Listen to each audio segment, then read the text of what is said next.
आज हम लोग सेकेंड ईयर के फिजिकल केमिस्ट्री की शुरुआत करने जा रहे हैं। और इस फिजिकल केमिस्ट्री में सबसे पहले हम आपको चैप्टर पढ़ाने जा रहे हैं जिसका नाम है थर्मोडायनेमिक्स। थर्मोडायनेमिक्स अपने आप में एक काफ़ी डिफ़िकल्ट सब्जेक्टों में माना जाता है।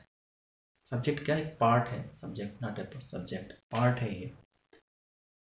और ख़ास करके उन बच्चों के लिए जो बच्चे बायोलॉजी से पढ़े हैं, उनका सेकेंड ईयर में केमिस्ट्री, जूलॉजी और बॉटनी है, या केमिस्ट्री, जूलॉजी और जियोलॉजी है। इन बच्चों के लिए खास करके ये फिजिकल केमिस्ट्री, और फिजिकल केमिस्ट्री में खास करके थर्मोडायनेमिक्स अपने आप में एक बड़ा चैलेंजिंग सब्जेक्ट के रूप में माना जाता है, क्योंकि इसमें सारे के सारे मैथमेटिक्स को उठाकर डाल दिया गया है। एक गांव में कहावत कही जाती है कि जिसके लिए अलग हुए वही मिलना हिस्सा। ठीक है, तो जो जिसके लिए बायो के बच्चे अपना मैथ छोड़े, वही चीज़ यहाँ आकर मिल जाता है। ये चीज़ें सच बताएं बड़ी गलत की जाती है, हम इससे कभी सहमत नहीं होते हैं। बताएं क्यों? चलो ठीक है, मैथ के बच्चों को, बायोलॉजी के बच्चों को थोड़ा सा यहाँ पे दी जाती है। बायो के बच्चे हैं, हम भी एक बायो के बच्चे हैं, तो हमको भी इस बात का दर्द है, इस बात का एहसास है कि एक बायो के बच्चों को मैथ जब मिलता है सामने तो कितनी तकलीफ होती है। और उसमें भी कब, जब इंटीग्रेशन आता है, डिफरेंशिएशन आता है। इसी चीज़ को अगर पढ़ना होता तो हम 11th-12th में मैथ नहीं लेके पढ़े होते। हम अपनी बात नहीं कर रहे हैं, हम तो जो पढ़े थे तो हम अपना बायो और मैथ दोनों था हमारा। ठीक है, हम लोग के बोर्ड में, जैसे सीबीएसई बोर्ड वाले, बिहार बोर्ड वालों को मैथ और बायो दोनों मिल जाता है, जिसमें आपका अच्छा मार्क्स होता है, बाद में अलग मेन हो जाता है। तो हम लोग तो मैथ लेके पढ़े थे, तो हम लोग को उतनी तकलीफ नहीं होती है। लेकिन जो बच्चे खाँटी बायोलॉजी वाले हैं, जिनको मैथ से दूर दूर तक रिश्ता नहीं है, उनको डिफरेंशिएशन, इंटीग्रेशन पढ़ाया जा रहा है। बताइए कितनी बुरी बात है। फिर बायो वाले बच्चे कंप्लेन करते हैं, हम लोग भी तो बायो केमिस्ट्री पढ़ते हैं, हम लोगों को क्या जरूरत है बायो केमिस्ट्री पढ़ाने का।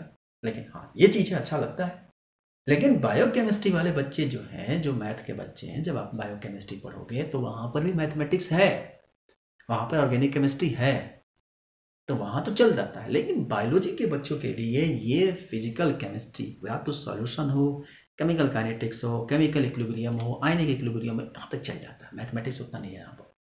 लेकिन जैसे ही एंट्री मारते हैं हीट एंड थर्मोडायनेमिक्स, बायो के बच्चे तो दोनों पैर हाथ फैला देते हैं, भैया हमसे तो नहीं होगा। हम कोशिश करेंगे कि, एक हम भी बायो के बच्चे हैं, आज के डेट में हम भी एक एमबीबीएस स्टूडेंट हैं, तो हम लोग को पता है कि बायो वालों को क्या तकलीफ होती है मैथ से। तो हम उन सारी तकलीफों को ध्यान में रखते हुए हम इस चैप्टर को पढ़ाएंगे, उतना ही सिखाएंगे, उतना ही मैथमेटिक्स कैलकुलेशन कराएंगे जितना बायो वाले के बच्चों की भेजा में, खोपड़ी में चला जाए। आपको एक बात और बताते हैं, इंटरेस्टेड बात बताते हैं। चलो ठीक है, बायो के बच्चों को तो समझ में आता है कि मैथमेटिक्स दी जाती है, जो कि उन लोगों को मैथमेटिक्स से शुरू से थोड़ा रिलेशनशिप होता है, 10th तक तो मैथ पढ़े रहते हैं। आज हमारे पास एक केस आया, एक हमारे बच्चा बोला कि सर हमको साइकोलॉजी पढ़ा दीजिए। ठीक है, तो हम कहे ठीक है बेटा, साइकोलॉजी पढ़ा देंगे, हम लोग का एमबीबीएस सब्जेक्ट साइकोलॉजी था। तो बोले सर एमबीबीएस सब्जेक्ट ठीक है, साइकोलॉजी में हमको, आपको मैथमेटिकल पोर्शन पढ़ाना है।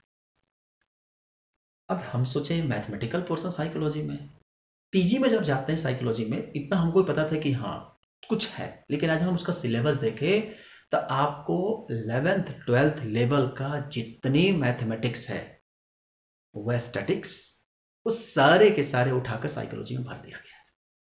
अब बताओ, अगर जो बच्चा, साइकोलॉजी कौन पढ़ता है? बच्चा जो आर्ट्स से पढ़ा है, जिनको मैथ ना 10th में मिला, ना 9th में मिला, ना 11th-12th ग्रेजुएशन कहीं मैथ नहीं मिला, उनको उठाकर ले आकर एमएससी में मैथ पढ़वा रहे हैं सब।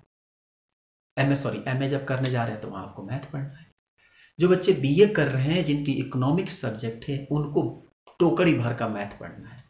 ये नहीं समझ में आता है, क्योंकि पहले के जो साइंटिस्ट थे उनको मैथ और सारे सब्जेक्ट में ऑलराउंडर थे। जैसे मैं एग्जांपल में अरस्तु को देख लो, नाम सुना ना अरिस्टोटल को, अरस्तु को देख लो, वो बंदा मतलब किसी फील्ड में पीछे नहीं था। सोचिए, फादर ऑफ उसको बायोलॉजी कहा जाता है, बच्चे बायो के बच्चे से जानते हैं। अरिस्टोटल को फादर ऑफ बायोलॉजी कहा जाता है, खास के अरिस्टोटल को फादर ऑफ जूलॉजी कहा जाता है। उन्होंने सबसे पहले ही लिविंग थिंग्स में अच्छे तरीके से नॉलेज प्राप्त किया था। उनकी 2 किंगडम क्लासिफिकेशन थी जिसका नाम था प्लांट और एनिमल। बायो वाले बच्चे के लिए है ये, मैथ वाले बच्चे भी गाली देने लगेंगे हमको, पता नहीं क्या कबाब खेलने में है। ठीक है, तो अरिस्तु के बारे में बायो की नॉलेज था। वो बंदे ने केमिस्ट्री में भी अपना हाथ आजमाया था, केमिस्ट्री में भी उन्होंने अपना रोल दिया था। जब एटॉमिक स्ट्रक्चर की क्लासिफिकेशन, जब एटॉमिक स्ट्रक्चर आप पढ़ेंगे क्लासिफिकेशन ऑफ एलिमेंट्स में, सॉरी, जब एटम और न्यूक्लियस की बारी आई थी तो वहां पर भी अरिस्तु ने अपने दिमाग दे दिए थे। तो मतलब बायोलॉजी में भी अपना हाथ आजमाया, केमिस्ट्री में भी नहीं छोड़े। और आपको पता है उनको नोबेल बाद में चलकर उनके इकोनॉमिक्स में नोबेल पुरस्कार दिया गया। गजब हाल है, मतलब बंदा पढ़ा क्या, फादर किसको कहा गया और नोबेल प्राइज कहाँ लेके गया। तो ये जो पहले के जो साइंटिस्ट थे ना वो ऑलराउंडर थे, इसीलिए वो क्या किए कि सारे सब्जेक्टों में मैथमेटिक्स को घुसेड़ दिए। मतलब इतना घुसेड़े वो लोग, ऐसा किया मैथमेटिक्स को कि मतलब क्या बताया आपको। अब एक बताओ, आर्ट्स के बच्चे इकोनॉमिक्स पढ़ रहे हैं, उनको पूरी मैथमेटिक्स पढ़नी है, और उनको तो मैथमेटिक्स, अरे इकोनॉमिक्स वाला का तो मैथमेटिक्स आप देखेंगे तो रोने लगेंगे। इतनी हार्ड मैथमेटिक्स है कि आज के नए जमाने के 11th 12th के बच्चों को दे दिया जाए एमए का इकोनॉमिक्स, नहीं हिलेगा। पूरी इंटीग्रेशन, पूरा डिफरेंशिएशन, पूरा साइन कॉस से लेकर 10 तक पूरा उठाकर डाल दिया गया, भला निकलने से रहा। तो इस तरह की कहानियां आप लोग को, आर्ट्स के बच्चों को ऐसा नहीं है कि मैथमेटिक्स, उनको भी बाद में मैथ पढ़ना है। अभी तो लोग मजा ले लेते हैं, बीए तक मजा लेते हैं, एमए में आकर होते हैं बैठ के, जैसे पीजी करने जाते हैं उनकी बात शुरू हो जाती है। तो इसी चीज को लेकर ये जो अब हम मुद्दे से मैथमेटिक्स के लेकर हम फिर आते हैं टॉपिक पर, तो हम लोग को जो आज पढ़ना है वो है थर्मोडायनेमिक्स। बायो वाले बच्चे सतर्क रहें, सावधान रहें, और ये नहीं देखते रहें क्राइम पेट्रोल, नहीं, सतर्क रहें, सावधान रहें और बड़े सजग से हमारी बातों को सुनिएगा। ठीक है, हम बड़े सावधानी पूर्वक आपको हर चीज एक्सप्लेन करने की कोशिश करेंगे। ठीक, अब देखो सामने एक बात आती है, इसका टर्म है थर्मोडायनेमिक्स। ठीक है, दो ही टर्म इसमें मिल गया, एक है थर्मल पावर, थर्मल पावर का नाम ही होता है हीट। डायनेमिक जो टर्म आता है ना, इसका मतलब ही देखो, एक टर्म होता है थर्मल और दूसरा होता है डायनेमिक। डायनेमिक का मतलब होता है मैकेनिकल वर्क, डायनेमिक्स से ही बना है डायनेमिक्स, और डायनेमिक्स से ही बनता है काइनेटिक्स। आप पढ़े हो ना, काइनेमेटिक्स। ठीक है, ये फिजिक्स की सारी चीजें हैं। जहां हम लोग पढ़ेंगे थर्मल और डायनेमिक्स। थर्मो का मतलब ही होता है हीट, और डायनेमिक का मतलब होता है मैकेनिकल वर्क, मैकेनिकल वर्क। ठीक है, पढ़े हो ना मैकेनिक्स। आगे चलकर जो हम लोग मैकेनिकल वर्क, हम लोग फिजिक्स का पहला ही हम लोग यूनिट पढ़ते हैं, मैकेनिक्स, काइनेटिक्स। ठीक है, तो यहां पे क्या होता है कि थर्मोडायनेमिक्स में दो टर्म निकला, थर्मल मतलब हीट और डायनेमिक्स मतलब होता है मैकेनिकल वर्क।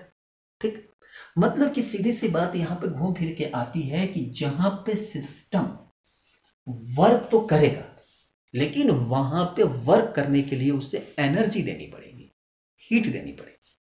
विदाउट हीट के साथ ये सिस्टम काम करने वाला नहीं है। और जहां पर हीटिंग सिस्टम की बात आएगी और जहां जहां हमें हीटिंग पढ़ने की बारी आएगी, जहां जहां हम सिस्टम को हीट देने की बारी आएगी, वो सारे के सारे कंसेप्ट थर्मोडायनेमिक्स में आएंगे। आपको मजेदार बात एक और बताते हैं, थर्मोडायनेमिक्स जो है ये, इससे हम लोग ब्रिज सब्जेक्ट करते हैं, बड़ा अच्छा टर्म है ये, तो ब्रिज, BRIDGE, ब्रिज मतलब होता है सेतु। क्या बोलते हैं इसको हम लोग, सेतु। सेतु मतलब है ना पुल, पुलिया, बकलोले होगा क्या, पुलिया नहीं समझते हो, मतलब दो लोगों को आपस में जोड़ना, इसे करते हैं हम लोग ब्रिज सब्जेक्ट, थर्मोडायनेमिक्स को। क्यों थर्मोडायनेमिक्स को ब्रिज सब्जेक्ट करते हैं, क्योंकि ये फिजिक्स को और केमिस्ट्री को और साथ मैथमेटिक्स को, तीनों को आपस में जोड़ता है। तीसरे सब्जेक्ट, इसे हम लोग आगे चलकर, ये कि कॉमन सब्जेक्ट है। कॉमन सब्जेक्ट का मतलब क्या होता है कि थर्मोडायनेमिक्स जो है वो फिजिक्स में भी पढ़ना है और केमिस्ट्री में पढ़ना है।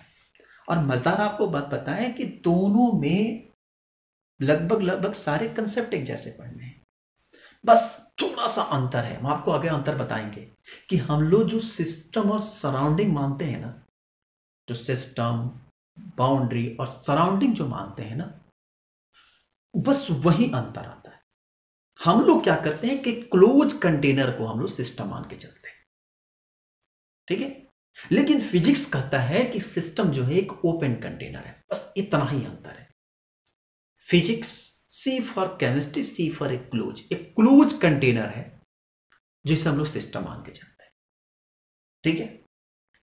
जो हमारे पास एक सराउंडिंग है सिस्टम की, जो हमारी कहानी होगी, और वहां पे क्या होता है, हम लोग ओपन कंटेनर मान के चलते हैं। बस वहां पर फिजिक्स केमिस्ट्री में दोनों में यही अंतर है, ठीक है। क्योंकि वहां जो थर्मोडायनेमिक्स पढ़ते हैं उसकी कंसेप्ट लगभग सारी कंसेप्ट मैच करती है। ऐसा भी नहीं है कि वहां पर फर्स्ट लॉ, यहाँ पर फर्स्ट लॉ थर्मोडायनेमिक्स होता है heat not be created not be created nor be loss, ठीक है। और वहां पे जाने के बाद ये कहेंगे कि नहीं heat will be created heat will be loss, ऐसा कुछ नहीं होता है, ठीक है। यहां पर भी not be created nor be loss, वहां पर भी सेम कंसेप्ट है।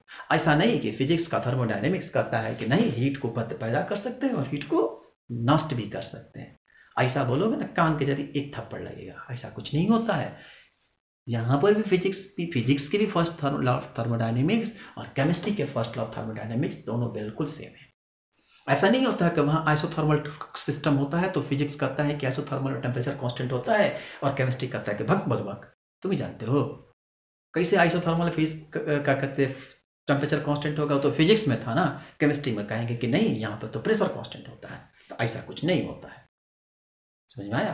तो यहाँ पे जो है फिजिक्स और केमिस्ट्री की थर्मोडायनेमिक्स कुछ हद तक सिमिलर है, बस थोड़ा सा आगे चल कर जो सिस्टम और सराउंडिंग की बारी आती है ना, वहां पे थोड़ा सा कहानी डैमेज हो जाता है, ठीक है। क्योंकि फिजिक्स जो है थोड़ा सा कुछ ज्यादा दिमाग लगा लेता है, उसको थोड़ा ज्यादा मैथमेटिक्स चाहिए। जब तक उसमें मैथ नहीं घुसेड़ेगा ना तब तक उसको काम नहीं चलता है। और केमिस्ट्री कहता है भैया छोड़ दो, बकस दो, हमको काहे के लिए परेशान कर रहे हो। यही सिस्टम यहाँ पे काम करता है। अब देखो केमिस्ट्री में चूंकि थर्मोडायनेमिक्स जो पढ़ना है हम लोग को, तो इसमें थोड़ा सा बचना है, मैथमेटिक्स कम सीखना है। फिजिक्स में तो पूछो मत, खूब रगड़ते हैं सब।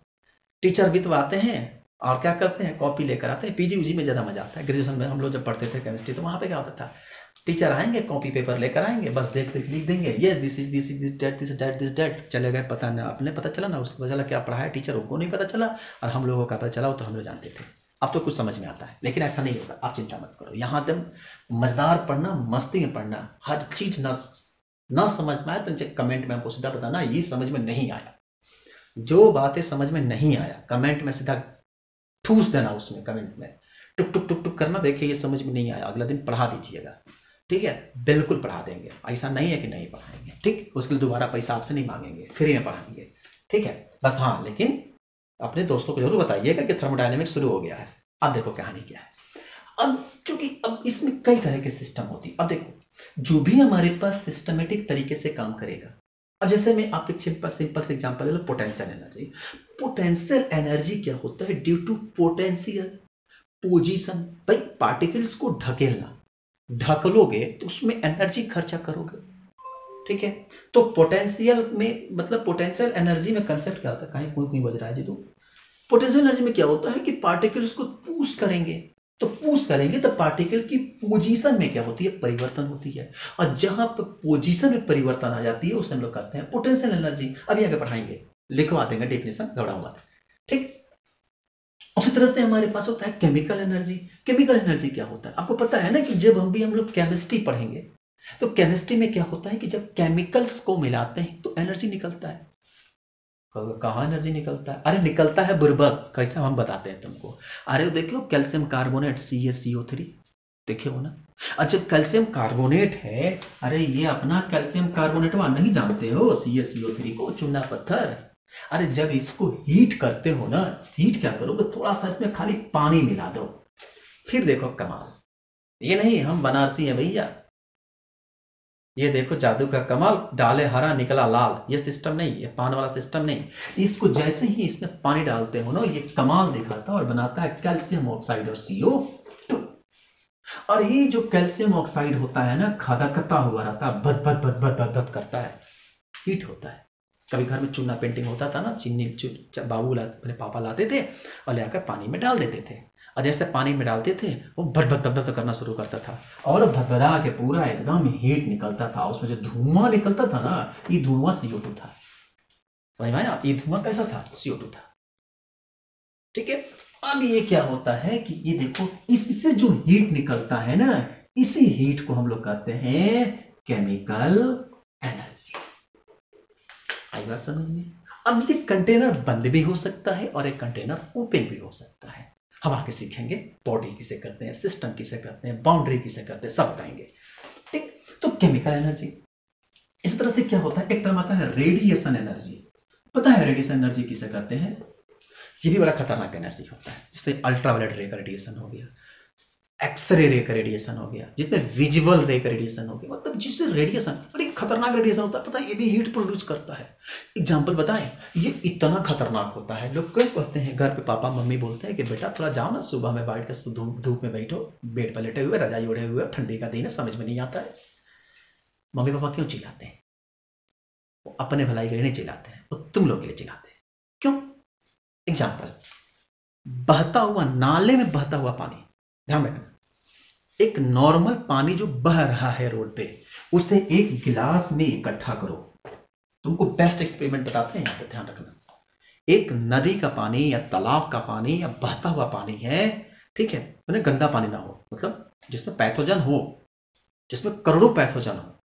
अब ये नहीं कि जो गटर का पानी उसको उठा लिए, नालायक, ऐसा काम नहीं करना। नदी के पानी उठा लो, नदी के पानी में बहुत सारे पैथोजन होते हैं, ठीक है, उस पानी को उठाओ और उसे गिलास लगा कर उसमें क्या करो, फिल्टर, एक कपड़े, सूती कपड़े से उसको छान दो, ठीक है, और छानने के बाद उस कपड़े के ऊपर छानो और गिलास में पानी भरो और उसके ऊपर कागज कपड़े को ढक दो और उसे तुम 4 घंटे तक सनलाइट में रख दो। ठीक है, 4 घंटे तक सनलाइट में रखना है। ध्यान रखें, कपड़ा मोटा नहीं होना चाहिए, सनलाइट उसमें एंट्री होना चाहिए। 4 घंटे तक आप सनलाइट में रख दो, ठीक है। कपड़ा इसलिए रखते ताकि बाहर एक धूल कण उसमें ना आए, जो हम लोग आते हैं टेरिकॉट के कपड़े, और ले जाकर लैब में इस पानी का एक्सपेरिमेंट कर दो। एक पैथोजन नहीं मिलेंगे, एक पैथोजन नहीं मिलेंगे, बता दे आपको। इतनी पावर होती है इस रेडिएशन लाइट एनर्जी में, इतनी पावर होती है सनलाइट में। क्यों कमरे में कहा जाता है कि सुबह सुबह कमरे की खिड़की खोल दिया करो ताकि सनलाइट अंदर आए। घरों में पहले के जमाने में घरों में छोटे छोटे दरवाजे छोड़े जाते थे, क्यों? ताकि सनलाइट आए। सनलाइट क्यों आता है? ताकि हमारे कमरे में जो पैथोजन होते हैं उसको किल करें। जो सफोकेशन होता है, नहीं, सफोकेशन खत्म करने के लिए नहीं, जो पैथोजन आते हैं उसको किल करने के लिए वो सनलाइट को मंगाया जाता है। इसीलिए अर्ली मॉर्निंग में हमेशा हमें, या सुबह में हमें हमेशा धूप में बैठना चाहिए, ताकि हमारे बॉडी पे जो भी पैथोजन होते हैं वो क्या करें, किल करें। क्योंकि एक छोटे से बकल कैविटी में करीब करीब 1.6 × 10⁻12 पैथोजन पाए जाते हैं। इतने पूरे मुंह में कीटाणु तो हैं, ढूंढो के कीटाणु। अगर थोड़ा सा थूक देते हो ना, और थूक को माइक्रोस्कोप परख देते हो, तो खाली तुमको बदल कीटाणु दिखाई देंगे। तो इस चीज को आप, हमारे बॉडी में पूरे के पूरे पैथोजन हैं, लेकिन हम फायदे वाले चीज हैं, कुछ नुकसान वाले हैं, कुछ फायदे वाले हैं। तो यही हमारे पास होता है रेडिएशन एनर्जी। आगे हम आपको बताएंगे सारे एक एक एनर्जी के बारे में, chemical energy, radiation energy, kinetic energy. Kinetic energy किसे कहता है? हमारी बॉडी क्या कर रही है, मोशन हो रही है। बॉडी माने कि बॉडी के मोशन के दौरान जो एनर्जी प्रोड्यूस होती है, भाई जैसे तब ऐसा चलेगा नहीं। अगर कोई डब्बा है, जब तक उसको धक्का नहीं दोगे तब तक चलेगा कहाँ से? आपको अगर सर उसको ऊंचा रख दे, नीचे ढलान करना हो, ठीक है, वो अलग चीज है, पर फिर तो धक्का दोगे ना। तो बॉडी के मूवमेंट के चलते जो एनर्जी प्रोड्यूस होती है उसे हम लोग कहते हैं काइनेटिक एनर्जी। तो हर जगह एनर्जी की बात आती है। तो यहीं से एक सिस्टम की डेफिनेशन आती है, और पूछा जाए कि व्हाट इज थर्मोडायनेमिक्स, तो कहते हैं कि द ब्रांच ऑफ साइंस, या तो आप केमिस्ट्री में लेकर आओ या तो उसे फिजिक्स में लेकर आओ। ठीक है, तो हम लोग सीधी सी बात करती हैं कि the branch of science in which deal study about of, the branch लिखना, लिख सकते हो, what is thermodynamics, the branch of science in which deal study about of, ठीक है, in which deal study about of, या deal study about of qualitative. ध्यान रखना, दो टर्म आता है, एक होता है क्वांटिटेटिव और एक होता है क्वालिटेटिव। तो यहाँ क्वालिटी की बात नहीं हो रहा, सॉरी, यहाँ पे क्वांटिटी की बात होगा, क्योंकि एनर्जी की मात्रा, वैरायटी की बात नहीं होती है। नालायक हो। क्वालिटेटिव की मतलब होता है जहाँ पर क्वालिटी की बात हो, अच्छा वाला एनर्जी, बुरा वाला एनर्जी, उससे अच्छा वाला, उससे बुरा वाला, यहाँ ऐसा नहीं होता है। यहाँ पर क्वांटिटी की बात होती है, कितना एनर्जी। आई बात समझ में? तो the branch of science in which deal study about of quantitative, ध्यान रखेंगे, quantitative relationship, quantitative relationship between heat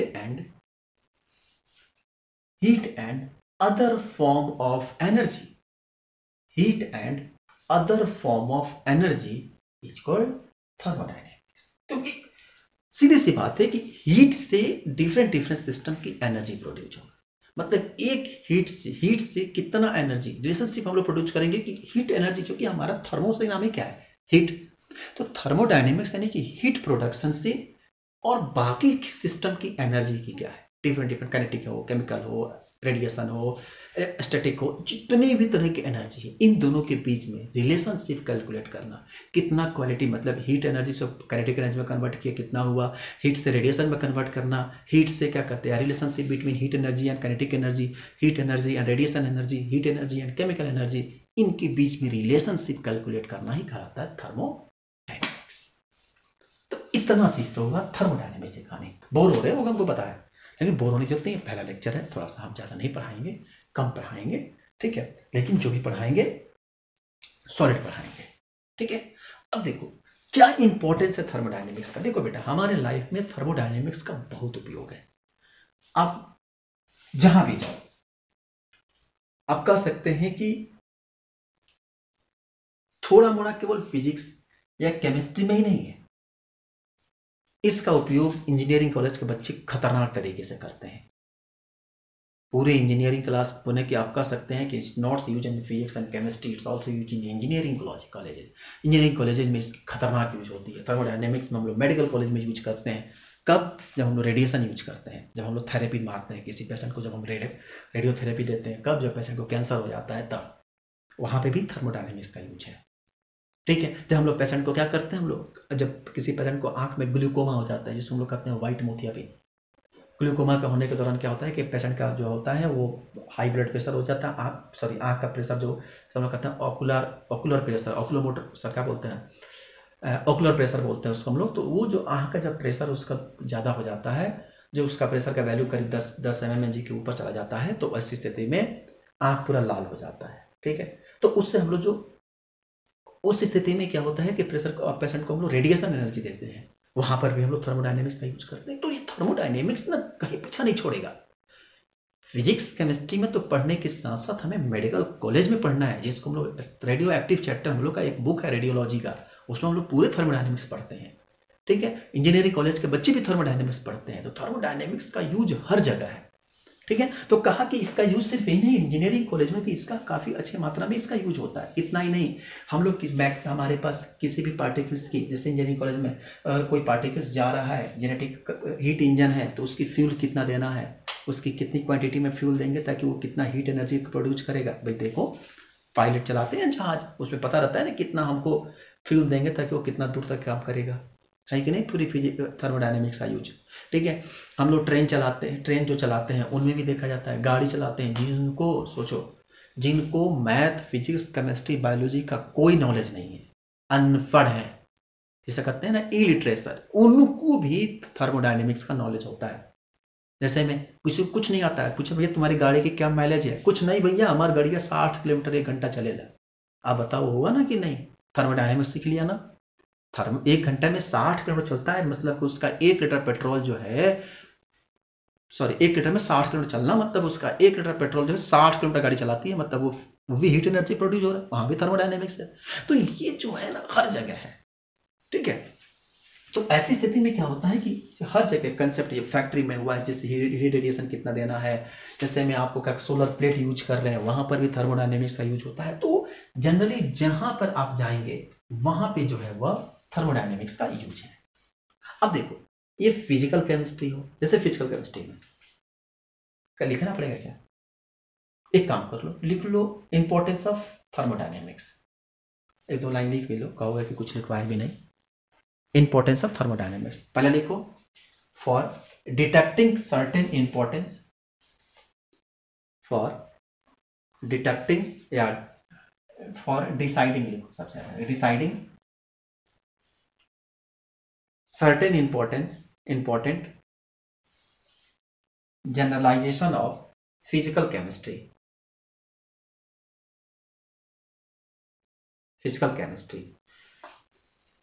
या इसी में पढ़ते हैं कि discussion some characteristic feature of the physical chemistry. इसमें डिस्कशन भी आता है, डिटेक्टिंग भी आता है, डिस्कस कई सारे टर्म इसमें लिखे जाते हैं। जैसे में आप देखो, आप पढ़ोगे एग्जांपल में लिख सकते हो राउल्स लॉ, लिख लो एग्जांपल में Raoult's law of lowering of vapour pressure,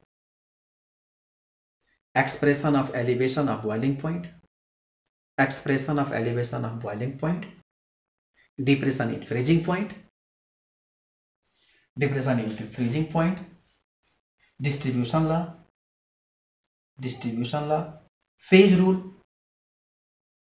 phase rule mark कर लेना बेटा ये फेज रूल को।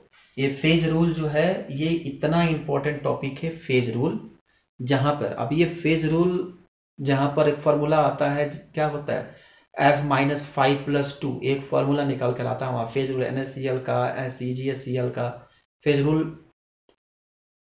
ये क्या कहते हैं, आज 22 जनवरी 2021 को BHU BSc का एग्जाम हुआ था, अभी BHU BSc वालों का, ठीक है, 3rd सेमेस्टर का पेपर था, उसमें फेज रूल पूछा हुआ था क्वेश्चन। ये बहुत इंपॉर्टेंट क्वेश्चन है फेज रूल, ठीक है। जिससे पूछा गया था कि एक कंटेनर है NaCl का, उसे इक्विलिब्रियम में लाने के लिए कितने फेज मतलब स्टेप के फॉलो करना पड़ेगा, तो उसमें फेज रूल बताना था उसका, ठीक है। तो क्या लिख लिया फेज रूल, आगे लिख लो लॉ ऑफ केमिकल इक्विलिब्रियम। ये सारे के सारे जो हैं थर्मोडायनेमिक्स में बैठे हुए हैं, ये सिर्फ फिजिकल केमिस्ट्री में है। दूसरा लिख लो for predicating the yield of products, for predicating the yield of products लिखो thermodynamics has given certain mathematical relationship which enable to predicate the yield of product.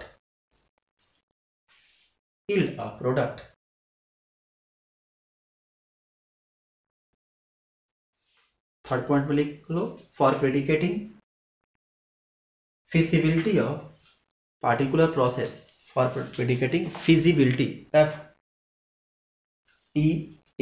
FEASIBILITY feasibility of particular process। देखो thermodynamics enable to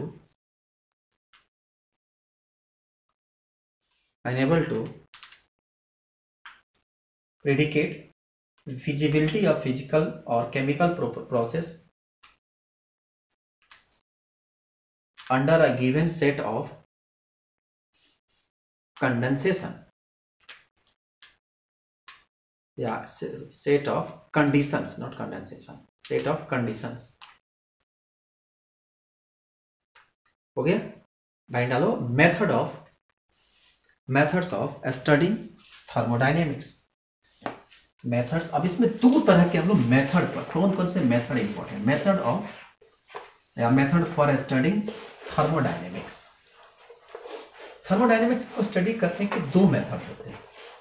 एक तो होता है जिसको हम लोग cyclic process के नाम से जानते हैं। उसमें पहले लिखो to giving the direct by giving a direct thought to certain cyclic process in which exchange of heat, mechanical work, electrical work etc take place। दूसरा लिखो by adopting such method in which thermodynamic function like internal energy, entropy, enthalpy,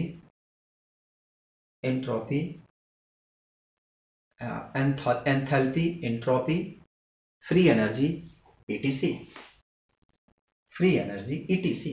देखो दो तरह से हम लोग study करते हैं थर्मोडायनेमिक्स का।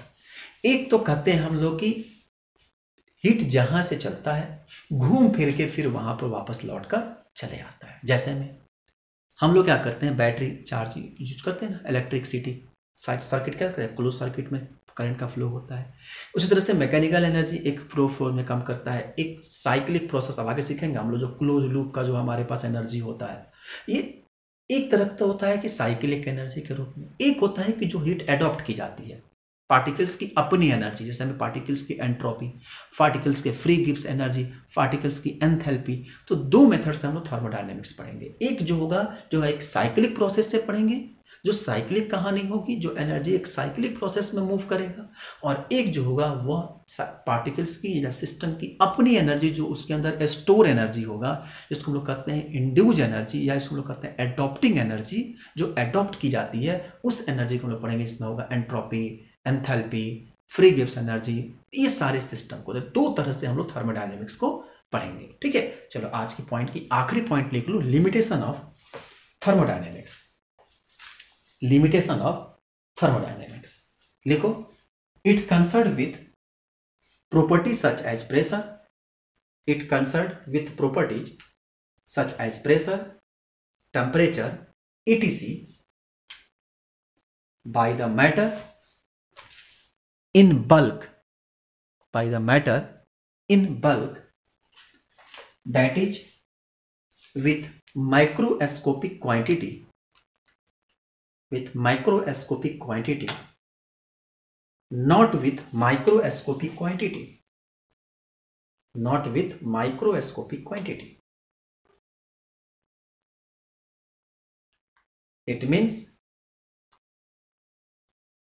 that which big group of ion molecules and atom initiated of individual atom, ions and molecules, initiated individual atoms, ions और molecules। क्या कहा, कहा कि जितने भी एटम, आयंस या मॉलिक्यूल, जितने भी सिस्टम के जो काम करते हैं, ये सारे के सारे माइक्रोस्कोपिक होते हैं, सॉरी मैक्रोस्कोपिक होते हैं, नॉट माइक्रोस्कोपिक। मतलब कि जितने भी हम लोग कैलकुलेट करते हैं, रेडिएशन एनर्जी निकालना, इस सारे सिस्टम को निकालना, क्या होता है, एक सारे के सारे माइक्रोस्कोपिक, मतलब आप जनरली जो आप माइक्रोस्कोप से नहीं देख सकते हैं, वो जनरली क्या होता है, मैक्रोस्कोपिक होता है। ठीक है, सेकंड पॉइंट में लिखिए, the it enable to predicate the feasibility of process not throw on light on the time consumed for completing the process,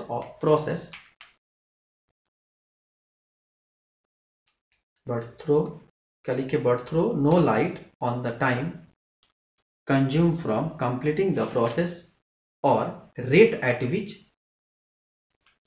process will be produced। क्या कहा कि कितना रेडिएशन कई लाइट की है, कह रहा है कि मान लो हमारे पास कोई भी सिस्टम काम कर रहा है, ठीक है, तो अगर मान लो कि वहां पर अगर लाइट ना हो, ठीक है, नो लाइट एट टाइम, तो कैलकुलेट नहीं कर पाएगा कि उसमें कितना रेडिएशन लगा। यह होता है ना कि जो रिफ्लेक्शन होता है लाइट ना होने के बाद भी, जैसे हमारे पास क्या होता है कि सिस्टम लाइट अगर नहीं भी रहा तो फिर भी हम देखते हैं कि कंटेनर जो होता है हमारा टेम्परेचर मेंटेन रहता है, तो उसकी एनर्जी कैसे आती है, किस तरह से एनर्जी कैलकुलेट होता है, इसके बारे में कहता है नो लाइट एट टाइम, अगर उस समय नहीं रहा है लाइट तो फिर भी एनर्जी कैसे कैलकुलेट करते हैं, इसके बारे में इनके पास कोई आइडिया नहीं था। ठीक है, नेक्स्ट पॉइंट में लिखिए, it deal only with path by which the change is brought about, that is it say nothing about mechanism of the process।